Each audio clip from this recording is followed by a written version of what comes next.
Here at Helmuth Ford, we are a small-town dealership with no hassle and no pressure. Hi, this is Stacy from Shuttler Insurance Services. Come see me on the east side of the square in Sigourney for all your insurance needs. Get ready because Tyler Richardson and the High Bank Boys are coming to Sigourney on Saturday, April 26th at Enchanted Events, 20595 255th Street, just south of Sigourney. Order your tickets online by going to enchantedeventsvenue.com or find the Enchanted Events Facebook page for the ticket links. There are 3 different ticket options: general admission, VIP, or reserve. Doors open at 7 and the cash bar and band starts at 8. It's Tyler Richardson and the High Bank Boys, Saturday, April 26th at Enchanted Events, just south of Sigourney.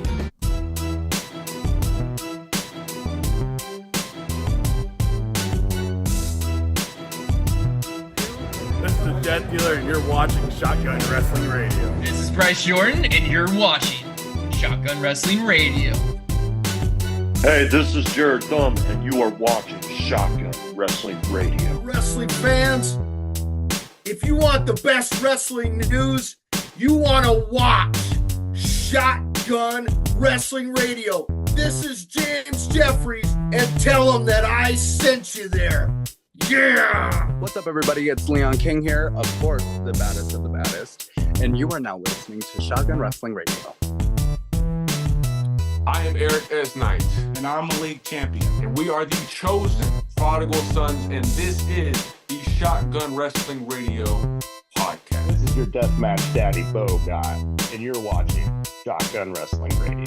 Hey everybody, this is Brock Anderson, and you are watching Shotgun Wrestling Radio. This is Augustus Draven, and you're watching Shotgun Wrestling Radio. This is the Feline Phenom, JT Energy. You're experiencing Shotgun Wrestling Radio. Hello, everyone. This is head trainer Clay Cooper here with Madhouse Wrestling. If you've ever wanted to become a professional wrestler in Monroe, Iowa, now is your chance. Contact us on our Facebook page, my Facebook page, or Madhouse Wrestling. Gmail.com. And I will see you in the ring, pal. Welcome, everybody, to another edition of Shotgun Wrestling Radio. I'm your host, Zach Takis, and we are continuing right along with our April month here. We got a lot of shows this month, and it's going to be a lot of fun. The man that I am joining me tonight and this week is somebody who's really taken the year by storm. I mean, this dude, the last show I saw you at the Absolute Pro Wrestling show, you had the merch game flowing, and I even commented on that shortly after the show there, and I'm going to bring in my guest at this time, the one and only Mr. Ricky Bronson. Ricky, what's going on, buddy? How you doing, my friend? I'm doing great, baby. How you doing, man? You're looking sexy, baby. I'm going to say that right off the bat, baby. I'm doing awesome. Watching the Wrestling with Fitness, or is that what it's called again? Yep. Wrestling with Fitness. Baby. Yeah, with me and CZ from the Card Subject Change podcast. Yeah, it's been a lot of fun. It's kind of nice to go on this fitness journey and having kind of a support system there, because it's kind of, I think, important for everybody to go. And it's funny because when we started talking about doing this, I want to say January is when we started talking about doing it, because kind of when him and I both started our fitness journeys, I was like, yeah, okay, that might be fun. I didn't realize, kind of, even just for like doing like 2 episodes that we've had, all the great feedback we've gotten on it. So it's been a lot of fun. It just, again, been more reason. Even like this past week here, I'm kind of digging out some clothes and putting some of the winter clothes away and getting some older shirts out and finding myself fitting into some slimmer shirts again. I'm like, hey, this is pretty sweet. I'm fitting into some slimmer clothes. I love it. Yeah, baby. That's here's the thing, dude. I was a fat kid. So advantage of being a fat kid, baby, is all the cool stuff that I used to wear as a fat kid now fits still as an adult, baby. So I'm pulling out all the champion, basketball jerseys. I still got like the Shaquille O'Neal. Yeah, baby. Growing up in the trailer parks, baby. We got all that hand-me-down stuff, man, from the thrift stores. Man, so let's go ahead and get right to it, because we haven't had you on the show in like an official capacity like this before. So I'm going to start the show off just the way we start with anybody that we haven't had on before. what was it about professional wrestling for you growing up that made you say, "Hey, I want to do this someday. I want to give this a shot and see what it takes to become a professional wrestler"?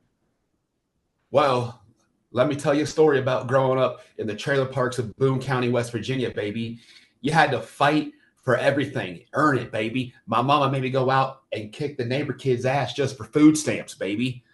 So the wrestling ring that we used to build, 4 trash cans, chains, right around all the 4 trash cans, baby. Yeah. So you're talking about seeing Bob Backlund as a kid and Kamala. You want to talk about Mount Rushmore too? Bob Backlund, Kamala, Diesel, Doink the Clown, Vince McMahon. Now that we've all established that, Mama used to come out. If I wasn't kicked the neighbor kid's ass, she put me right in that chicken wing and just choked me out, baby.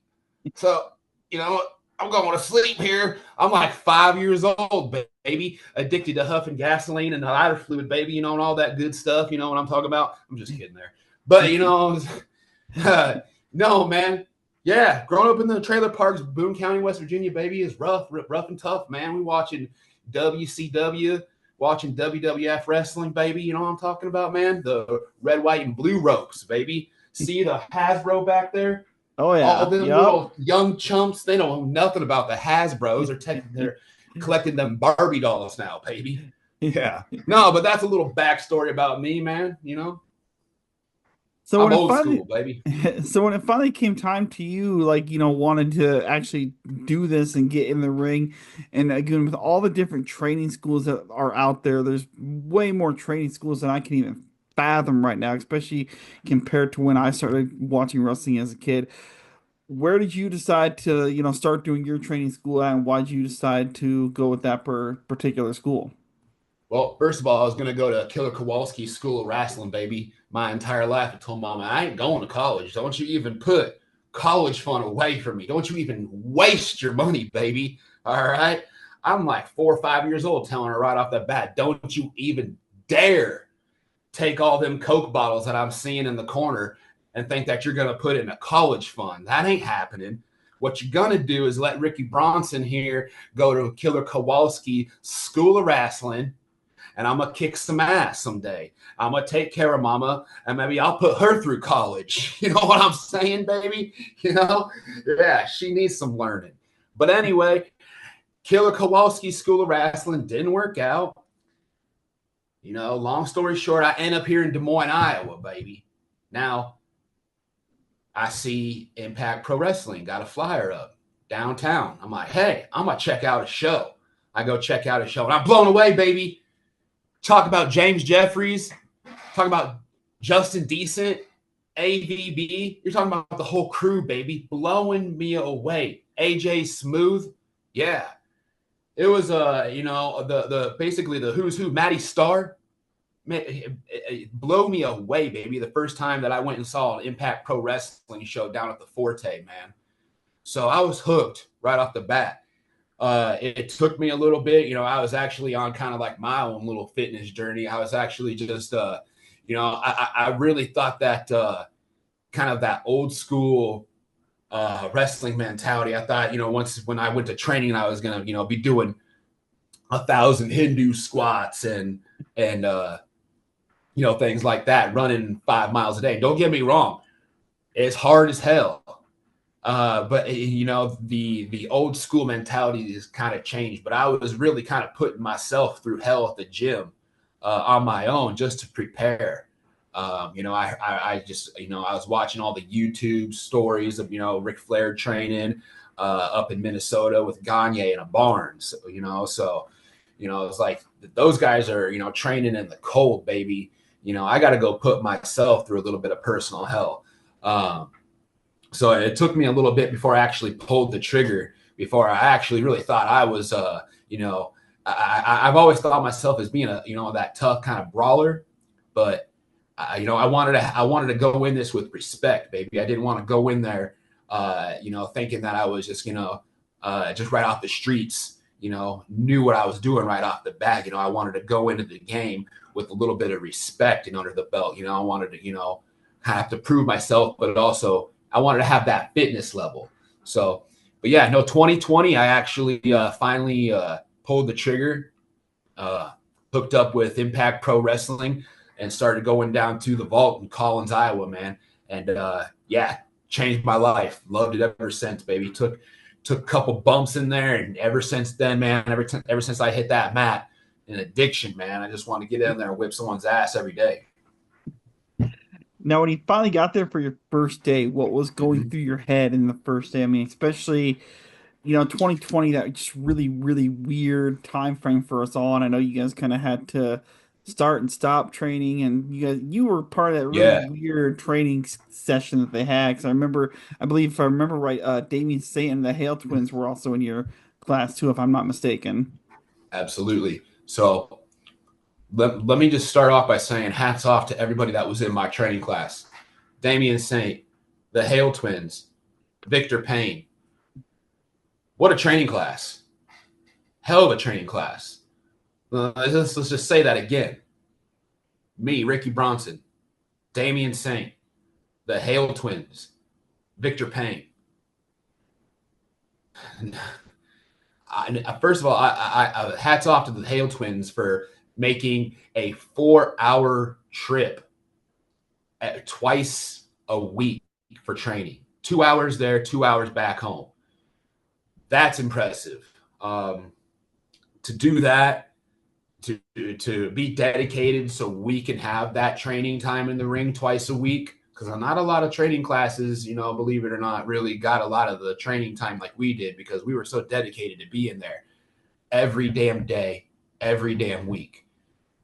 So yeah, it was a lot of fun. We really pushed each other, which was, I really think really helped us right off the bat. Once we all got into, working shows and matches and things like that, it really, I think, helped us progress right off the bat, especially the Hale twins, man. They're young and up and coming, baby. Like, you could see right off the bat in training that they had a lot of potential. They were kind of shy, kind of timid. So, me just being a little bit older, I feel like I just kind of took the initiative to kind of, with a lot of those guys, to just kind of pull the energy, out. I honestly, I feel like just anywhere I step into a room or something, I really kind of have that energy that I'm just like, it's just kind of radiating off me. I'm not trying to brag or anything about that. I'm just hyped up to the max, baby. I'm always turned up, man. I got that octane in me. I got that 50 to 1 premix always dialed up in my system, baby. So really